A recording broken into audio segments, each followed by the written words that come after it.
Bonjour, la Bible dit que les bontés de l'Éternel se renouvellent chaque matin. Chaque matin, eh bien, Dieu veut manifester sa bonté dans ta vie en faisant des nouvelles choses, des belles choses, des grandes choses. Les bontés de l'Éternel se renouvellent chaque matin.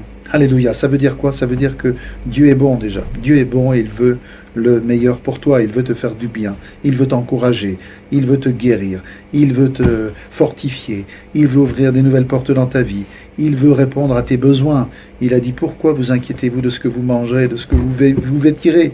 Il a dit, ce sont ceux qui ne croient pas en Dieu, les païens, qui s'inquiètent de ces choses-là. Mais vous avez un Papa céleste qui vous aime, qui est prêt à faire quelque chose pour vous à chaque moment. Chaque matin, les bontés de l'Éternel se renouvellent. Ça veut dire des nouvelles choses, des nouvelles actes de sa bonté dans ta vie chaque jour. C'est dans le livre de Lamentation, un verset très connu, mais il faut avoir foi dans cette parole, croire dans ce verset, croire que Dieu ne peut pas mentir quand il dit que ses bontés se renouvellent chaque matin. Je crois dans les miracles et je crois que Dieu veut te toucher et je crois qu'il y a quelque chose pour chacun d'entre nous et toi en réserve, qui que tu sois.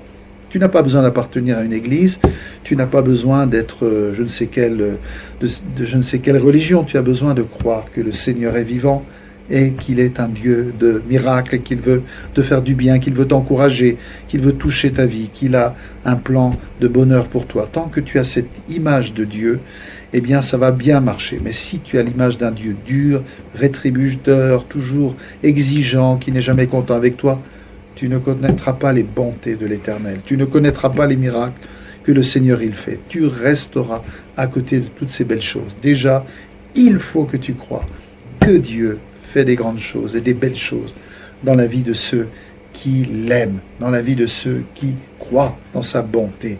Et je crois dans sa bonté. Et encore cette semaine, j'ai rencontré il y a quelques jours dans une réunion dans un petit village à une demi-heure de Nancy, une dame, Rita, une cinquantaine d'années, une dame avec des enfants, mais il y a dizaines de mois, je ne me souvenais même plus d'elle.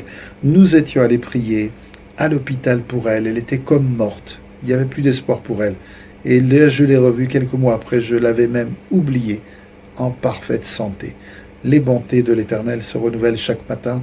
Alléluia, il y a quelque chose pour toi en réserve. Peut-être une ouverture, peut-être une porte si bloquée depuis longtemps va s'ouvrir, peut-être pour ton mariage, peut-être pour ton travail, ta vie professionnelle, je ne sais pas, tes études, quelque chose va se débloquer. Tu as besoin d'argent. Dieu est le pourvoyeur. Jéhovah Jireh, celui qui pourvoit tous nos besoins. Alors je ne parle pas d'un Dieu qui est une baguette magique, je parle d'un Seigneur qui a un engagement avec son peuple, qui aime ses enfants, qui veut leur faire du bien, qui veut agir dans leur vie. Alléluia, je vous encourage à mettre votre confiance dans le Seigneur. Peut-être tu as besoin d'une guérison.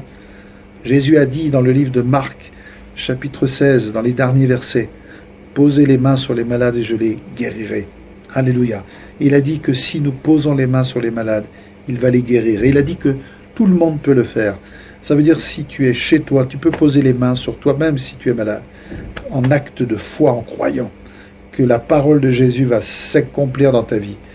Et dire, voilà, je crois que maintenant, le Seigneur est en train de me guérir. Et foi. J'ai vu de nombreuses fois des gens être complètement guéris.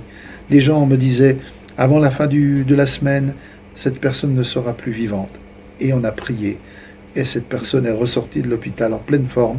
Donc je vais vous dire, je ne dis pas qu'à 100%, à 1000%, vous allez toujours voir ces miracles, parce que Dieu veut guérir, mais parfois il y a des forteresses, des choses qui empêchent la guérison et les miracles d'arriver. Mais beaucoup plus souvent que vous ne le croyez, je vous promets, vous allez voir la gloire de Dieu. Ne doutez pas surtout, parce que l'incrédulité, le doute, bloque la main de Dieu, empêche Dieu de faire des miracles. Attendez-vous à Dieu, un changement dans votre situation familiale, vos enfants, votre mari, votre épouse, je ne sais pas qu'est-ce qui se passe de dramatique dans votre vie ou de difficile, mais les choses vont changer à la réponse, à la prière. Je veux vous encourager, les bontés de l'Éternel se renouvellent chaque matin. Alléluia, soyez vraiment encouragés. En ce moment, le Saint-Esprit arrive dans votre vie là où vous êtes, il vous visite, il vous remplit, il met sa puissance dans votre vie, sa joie. Vous allez être différent, vous ne serez plus jamais la même personne, je le crois. Au nom de Jésus, je le crois. Bonne journée à vous tous.